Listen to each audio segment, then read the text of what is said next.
العالمين والصلاة والسلام على سيد الأنبياء والمرسلين وعلى آله وأصحابه أجمعين সম্মানিত মুসল্লিয়ান কিরাম, আমরা সূরা বাকারার 186তম আয়াত পর্যন্ত তর্জমা শেষ করেছি। আজকে সূরা বাকারার 187তম আয়াতের তর্জমা সংক্ষিপ্ত তাফসীর পেশ করা হবে ইনশাআল্লাহ। আউযু বিল্লাহি মিনাশ শাইতানির রাজীম। বিসমিল্লাহির রহমানির রহিম। উহিল্লা লাকুম লাইলাতাস সিয়ামির রাফাসু ইলা নিসাইকুম হুন্না লিবাসুল লাকুম ওয়া আনতুম লিবাসুল লাহুন্না আলিমাল্লাহু আন্নাকুম কুনতুম তাখতানুনা আনফুসাকুম ফাতাবা আলাইকুম ওয়া আফা আনকুম ফালআনা বাশিরুহুন্না ওয়াবতাগু মা কাতাবাল্লাহু লাকুম وكلوا واشربوا حتى يتبين لكم الخيط الأبيض من الخيط الأسود من الفجر ثم أتموا الصيام إلى الليل ولا تباشروهن وأنتم عاكفون في المساجد تلك حدود الله فلا تقربوها كذلك يبين الله آياته للناس لعلهم يتقون। আল্লাহ রাব্বুল আলামিন ইরশাদ করছেন, সিয়ামের রাতে তোমাদের জন্য তোমাদের স্ত্রীদের কাছে গমন করা হালাল করা হলো। তারা তোমাদের পোশাক স্বরূপ, তোমরাও তাদের পোশাক স্বরূপ। আর আল্লাহ তাআলা জানেন যে তোমরা নিজেদের নফসের উপরে খেয়ানত করছো, সুতরাং তিনি তোমাদের অপরাধ ক্ষমা করেছেন এবং তোমাদের তাওবাকে কবুল করেছেন। সুতরাং এখন থেকে তোমরা তাদের কাছে গমন করো এবং আল্লাহ তাআলা তোমাদের ভাগ্যে যা লিখে রেখেছেন তা তালাশ করো। আর তোমরা পানাহার করো যতক্ষণ না সাদা রেখা কালো রেখা থেকে সুস্পষ্ট হয়ে যায়। অতঃপর রাত পর্যন্ত তোমরা সিয়াম পূর্ণ করো। আর তোমরা মসজিদে ইতিকাফকালীন অবস্থায় স্ত্রী মেলামেশা করতে যেও না। এসব বিষয় আল্লাহ তাআলার সীমা রাখা, তোমরা তার ধারে কাছেও যেও না। এভাবেই আল্লাহ তাআলা মানুষের জন্য তার আয়াতসমূহকে বিবৃত করেন যাতে তারা তাকওয়া অর্জন করতে পারে। এখানে আল্লাহ তাআলা রোজাকে সহজতর করার বিষয় উল্লেখ করেছেন। প্রথমে রোজা এমনটা ছিল যে কারণে মুসলমানদের জন্য কষ্ট হয়ে যেত। আল্লাহ তাআলা বলেছেন, উহিল্লা লাকুম লাইলাতাস সিয়ামির রাফাসু ইলা নিসাইকুম। সিয়ামের রাতে, রোজার রাতে তোমাদের নারীদের নিকট গমন করাকে তোমাদের জন্য হালাল করা হয়েছে। আগে হালাল ছিল না, আগে হারাম ছিল। অর্থাৎ কেউ যদি ঘুমিয়ে পড়তো তাহলে সে সময় থেকেই রোজা শুরু হয়ে যেত। তো রোজা শুরু হয়ে গেলে তাদের জন্য পানাহার এবং স্ত্রী গমন করা সব কিছুই হারাম হয়ে যেত। তো বিষয়টি তাদের জন্য কষ্টকর হচ্ছিল। একজন আনসারি সাহাবী, তিনি সারাদিন খেটে কষ্ট করে সন্ধ্যার সময় তার স্ত্রীর নিকট আসলেন। তিনি রোজাদার ছিলেন। ইফতারির কোনো ব্যবস্থাই তার ঘরে ছিল না। তখন তার স্ত্রী তাকে বলল যে আমি আপনার জন্য কিছু খাদ্যের ব্যবস্থা করার জন্য পার্শ্ববর্তী ঘরে যেতে চাই। তিনি অনুমতি দিলেন।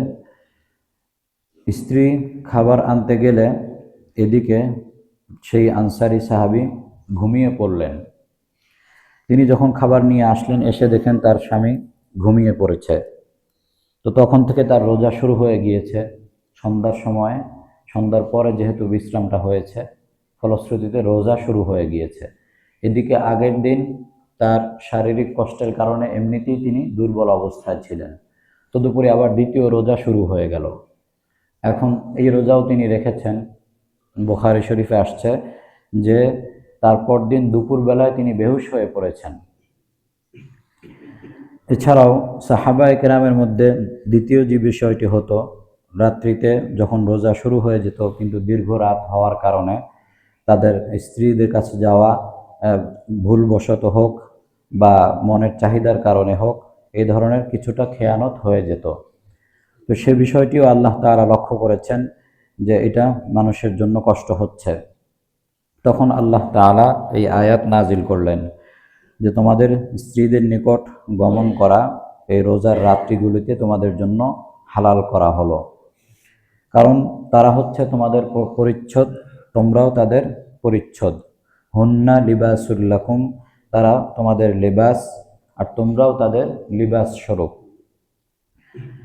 নারী পুরুষ যাদের হালালভাবে সম্পর্ক হয়ে থাকে তারা একে অপরের পোশাক স্বরূপ, অর্থাৎ পোশাকের কাছে যেমন কোনো কিছু গোপন থাকে না, তাদের কাছেও তেমন কোনো কিছু গোপন থাকবে না।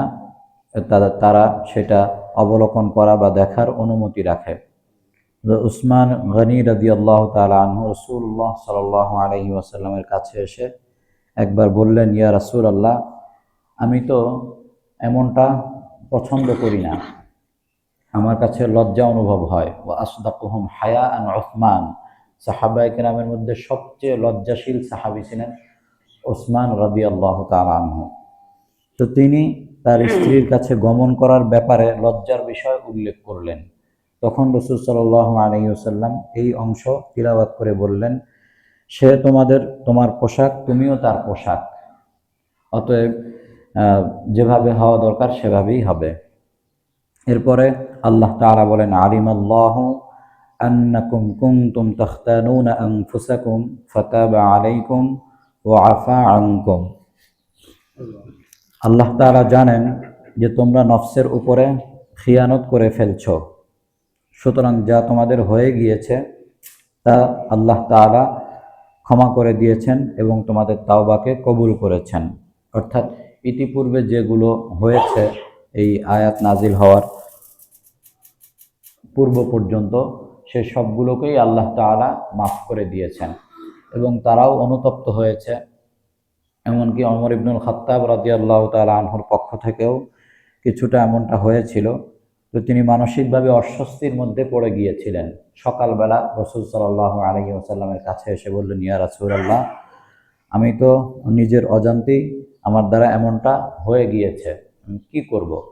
তখন আল্লাহ তাআলা এই আয়াত নাজিল করলেন যে আল্লাহ তাআলা তোমাদেরকে ক্ষমা করেছেন এবং তোমাদের তাওবাকে কবুল করেছেন। এখন ফালআনা বাশিরুহুন্না ওয়াবতাগু মা কাতাবাল্লাহু লাকুম, তোমরা তোমাদের স্ত্রীর নিকট গমন করো, স্ত্রী মেলামেশা করো এবং আল্লাহ তাআলা তোমাদের জন্য যা কিছু লিখে রেখেছেন তোমাদের ভাগ্যে রয়েছে তা তোমরা তালাশ করো।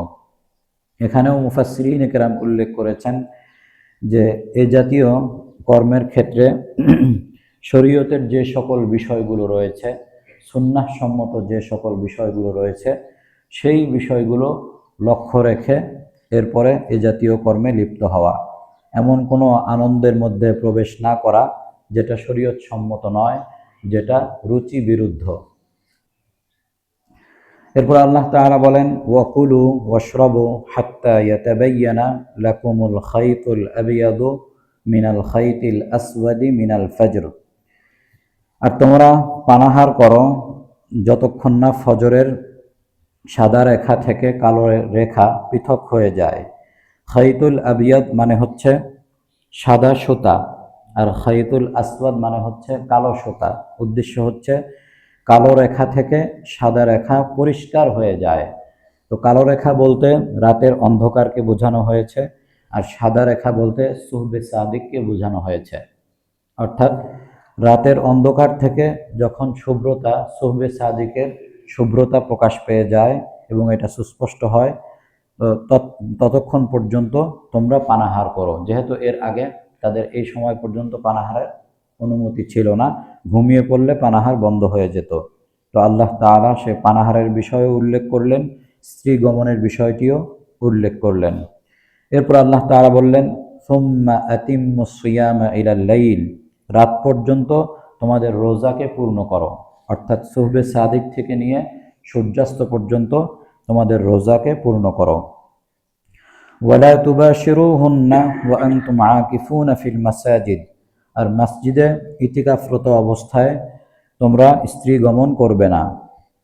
অর্থাৎ রোজাকালীন অবস্থায় তো রাত্রিতে স্ত্রী গমন করা বৈধ, কিন্তু কেউ যদি ইতিকাফে থাকে, ইতিকাফকালীন অবস্থায় প্রয়োজনে ঘরে আসতে পারে, সেই অনুমতি রয়েছে। অর্থাৎ তার যে সকল মানবীয় প্রয়োজন রয়েছে, প্রকৃতির ডাকে সাড়া দেবার প্রয়োজন রয়েছে, এইগুলোর ব্যবস্থা যদি মসজিদে না থাকে তাহলে সে তার ঘরে আসতে পারবে।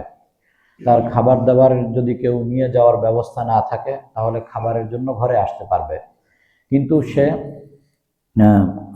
স্ত্রীর কাছে যেতে পারবে না, স্ত্রী মেলামেশা করতে পারবে না, যেহেতু সে ইতিকাফরত অবস্থায় রয়েছে। তিলকা হুদুদুল্লাহ ফালা তাকরাবুহা, এই সকল বিষয় হচ্ছে আল্লাহ তাআলার সীমারেখা, তোমরা এর কাছে ধারে যেও না। তো আল্লাহ তাআলার যে সীমারেখা রয়েছে, সেই সীমারেখার নিকটেও না যাওয়া, তার মধ্যে প্রবেশ করা তো দূরের কথা, তার নিকটেও না যেতে আল্লাহ তাআলা বলেছেন। রাসূলুল্লাহ সাল্লাল্লাহু আলাইহি ওয়াসাল্লাম হাদিসের মধ্যে বলেছেন যে প্রত্যেক বাদশার একটি সংরক্ষিত এলাকা রয়েছে, প্রত্যেক বাদশার একটি সংরক্ষিত এলাকা রয়েছে। আল্লাহ তাআলার সংরক্ষিত এলাকা হচ্ছে হারাম সমূহ, হারাম সমূহ হচ্ছে আল্লাহ তাআলার সংরক্ষিত এলাকা। অতএব তোমরা সেই সংরক্ষিত এলাকার নিকটে যেও না, অর্থাৎ তোমরা হারামের নিকটে যেও না।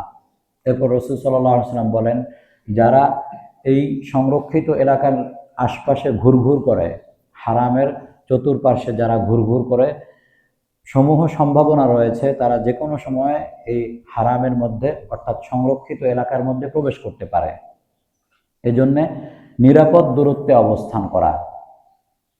অনেকেই এমনটা, আমরা আজকে এই আয়াত থেকে সেই প্রশ্নের উত্তর হয়ে যাবে যে অনেকেই বলে, এটা হুজুর হালাল কিনা, এটা তো হালাল, এটা তো হারামের কিচ্ছু না, এটা তো এইটা করা হচ্ছে না, ওইটা করা হচ্ছে না, এই ধরনের কাজ তো আমি করি নাই বা করছি না। কিন্তু আপনি সেই ধরনের গুনাহে লিপ্ত হন নাই, কিন্তু আপনি যে কাজ করছেন এই কাজের আরেকটু যদি আপনি সামনে অগ্রসর হন তাহলেই আপনি হারামে লিপ্ত হবেন। তাহলে এতটা নিকটে যাওয়ার কি প্রয়োজন রয়েছে? এতটা নিকটে যাওয়ার কি প্রয়োজন রয়েছে যেই নিকটে গেলে আপনি হারামের মধ্যে চলে যেতে পারেন, সেই সম্ভাবনা রয়েছে। এবং হারামের প্রতি আকর্ষণ তো শয়তানই সৃষ্টি করে দেয়। আল ইনসানু মুশতাকুন ইলা মা নুফিয়া, মানুষকে যে বিষয়ে নিষিদ্ধ করা হয় সে বিষয়ের প্রতি মানুষের আগ্রহ বেশি। আর শয়তান তো আছেই, নফস শয়তান, জিন শয়তান। তো তাহলে যখন আমাদের এই রকম অবস্থা, আমাদের আন্তরিক কন্ট্রোল নেই, তখন আমরা এই হারামের কেন এতটা নিকটবর্তী যাব, এই হালালের মধ্যে কেন থাকবো যে এই হালাল থেকে হারামের মধ্যে চলে যাওয়ার সম্ভাবনা রয়েছে। তো সেটাই আল্লাহ তাআলা বললেন, তিলকা হুদুদুল্লাহ, এটা হচ্ছে আল্লাহ তাআলার সীমারেখা, ফালা তাকরাবুহা, তোমরা এর কাছে ধারে যেও না। কাযালিকা ইউবাইয়িনুল্লাহু আয়াতিহি লিন-নাসি লাআল্লাহুম ইয়াত্তাকুন, আর এভাবেই আল্লাহ তাআলা মানুষের জন্য তার আয়াতসমূহ বিস্তারিতভাবে বর্ণনা করেন, যাতে তারা তাকওয়া অবলম্বন করতে পারে, যাতে তারা নিজেদেরকে বাঁচাতে পারে, নিজেদেরকে পরহেজ করে চলতে পারে। আল্লাহ পাক আমাদের সকলকে কুরআনের উপর আমল করার তৌফিক দান করেন।